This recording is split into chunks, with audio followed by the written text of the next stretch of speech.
Сәлеметсіздер ме? Білім уақыты каналының көрермендері. Бүгін біз сіздермен мамандық таңдау және кәсіби даму туралы сөйлесетін боламыз.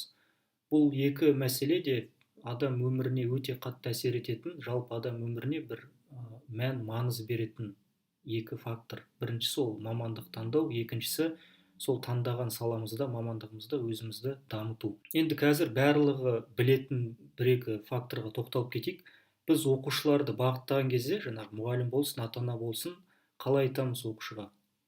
Сен жаңағыдай сұранысқа ие мамандық таңдау керексің. Сен жақсы төленетін, жалақысы жоғары мамандық таңдау керексің дейміз. Содан кейін оған айтамыз, ол үшін сен ұбт-ны жақсы тапсыру керексің, жақсы университетке түс, жақсы бір жерге жұмысқа кір, тағы басқа деп. Бұл жалпы қоғамның бір сұранысы десек болады. Қоғамның бізді бағыттайтын бір жолы сондай. Енді біз бұл мәселеге басқа жағынан жақындап көрейік. Қай жағынан? Қараңыздар. Кез келген адам бұл дүниеге белгілі бір проблеманы шешуге келеді десек болады.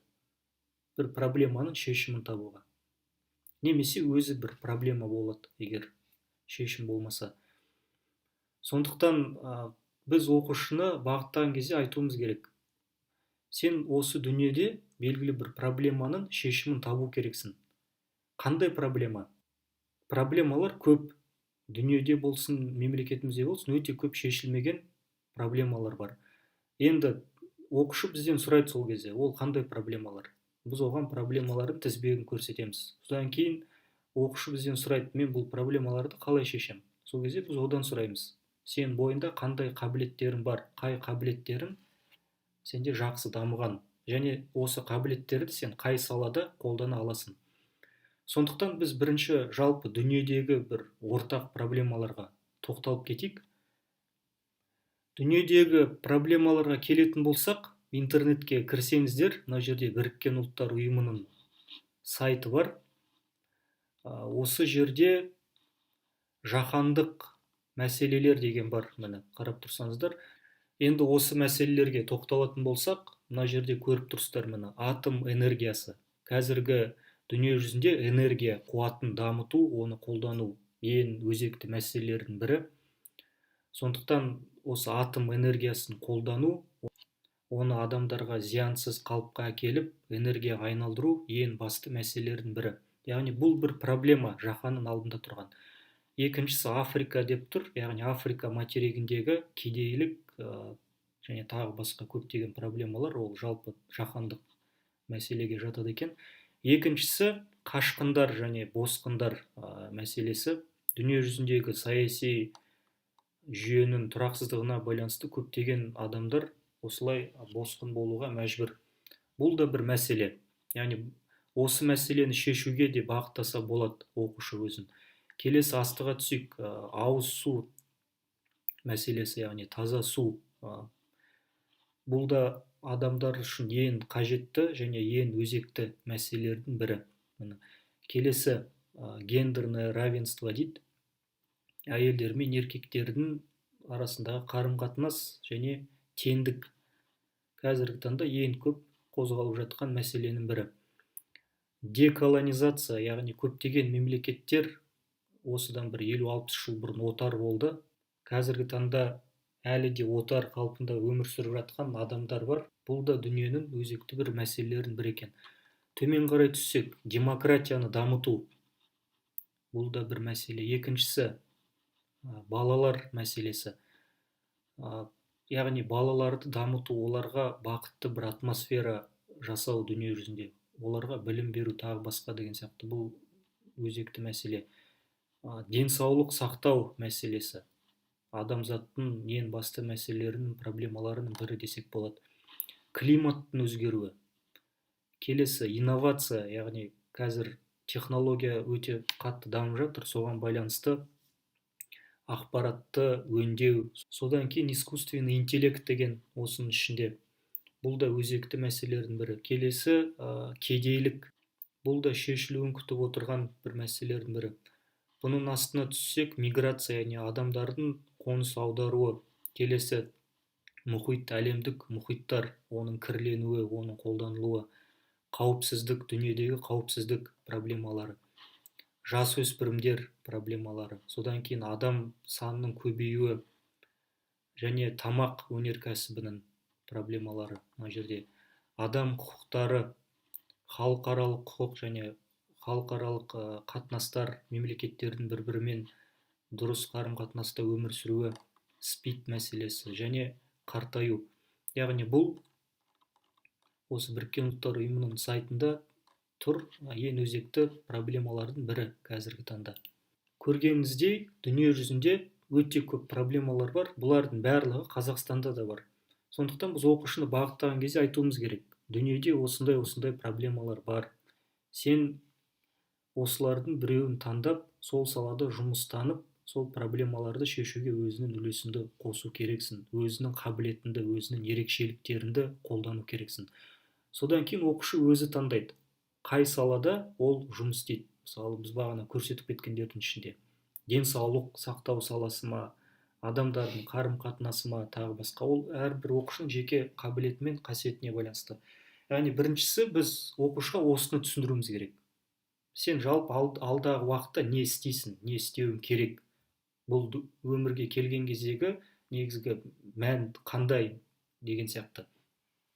Ал егер біз оқушыға жаңағындай сен университетке түс, содан кейін ақшасы көп бір жұмысқа кір, содан кейін бәрі жақсы болады десек, бұл бір таяз ойлаған боламыз, және оқушының да бір мотивациясы белгілі бір жерге дейін ғана жүреді мұндай кезде. Келесі, оқушы таңдағаннан кейін енді ол өзінің қабілетін ашу керек. Қабілетін ашу үшін оқушы, бұл жерде екі түрлі негізгі жол бар. Біріншісі, оқушылар мектеп кезінде өзінің қабілеттерін аша алады. Яғни әртүрлі іс-шараларға қатысу арқылы оқушы өзін көрсетіп, қабілеттерін тануы мүмкін. Мысалы, біреу өлең айтады, біреу лидерлік қабілеттері бар, біреу компьютерлік, тағы басқа деген сияқты. Бірақ басым көпшілік оқушылар мектеп кезінде аша алмайды қабілеттерін. Яғни жоғары сыныпқа келген кезде көп оқушы қиналады бұл жерде, мен қандай қабілетім бар деген кезде. Яғни сіз жоғары сыныпқа келгенге дейін қабілетіңізді егер аша алмаған болсаңыз, екінші бір жолы ол психологтар мен профориентаторлардың көмегіне жүгінесіз. Бұл жерде психолог және профориентатор сіздің қабілетіңізді ашу үшін түрлі тесттер қолдану мүмкін.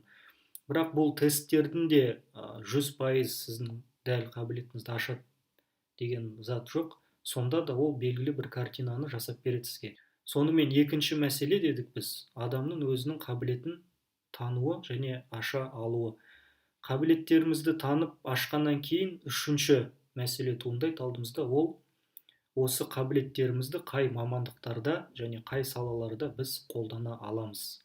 Содан кейін барып өзіңіздің қабілетіңізге сай сіз мамандықтар таңдайсыз. Келесі, мамандық таңдап болғаннан кейін бұл мамандықтар қай университетте оқытылады және осы мамандыққа түсу үшін қандай бейіндік пәндер тапсыруым керек, соны қарайсыз да сол пәндер бойынша дайындығыңызды және университетке түсу дайындығын бастайсыздар. Негізгі жол осы. Бұның ішінде сіз көптеген қиындықтарға кездесесіз, бірақ бастысы осындай қадамдардан тұрады екен. Қайталап өтейік. Біріншісі, жаһандық проблемаларды анықтап, сіз осы салалардың қайсысында өзіңіздің пайдаңызды тигізгіңіз келеді, соны анықтайсыз. Екіншісі, өзіңіздің жеке қабілеттеріңіз бен қасиеттерді анықтауыңыз керек. Үшіншісі, осы қабілеттерді қай мамандықтарда қолдана аласыз, соны анықтайсыз. Төртіншісі, осы мамандықты оқу үшін жақсы бір университет таңдап, университетке дайындалып, университетті бітіргеннен кейін сол салада жұмыс жасай бастайсыз. Мамандық таңдау және кәсіби дамуға осы жағынан жақындайтын болсақ, адам ешқашан адаспайтын болады. Яғни біз белгілі бір проблеманы шешуге талпынған кезде ғана біз өзімізді дамытамыз. Себебі университет бітіргеннен кейін адам жұмыс істей бастаған кезде ол қоғамдағы белгілі бір проблемаларға шешім әкелу керек. Ол проблемаларға шешім әкелген кезде ғана бұл адам қоғамда сұранысқа ие болады. Сол кезде ғана басқа адамдар сізді құрметтейтін болады, сізге ақша төлейтін болады. Сол кезде ғана сіз өзіңіздің өміріңіздегі бір орныңызды табатын боласыз. Және сол кезде ғана сіз әрқашан өзіңізді дамытуға тырысасыз. Себебі шешілмей тұрған проблема бар, және сіз оны шешуіңіз керек. Шешу үшін не істеуіңіз керек? Сіз әрқашан білім алуыңыз керек, әрқашан бір нәрсе жасауыңыз керек.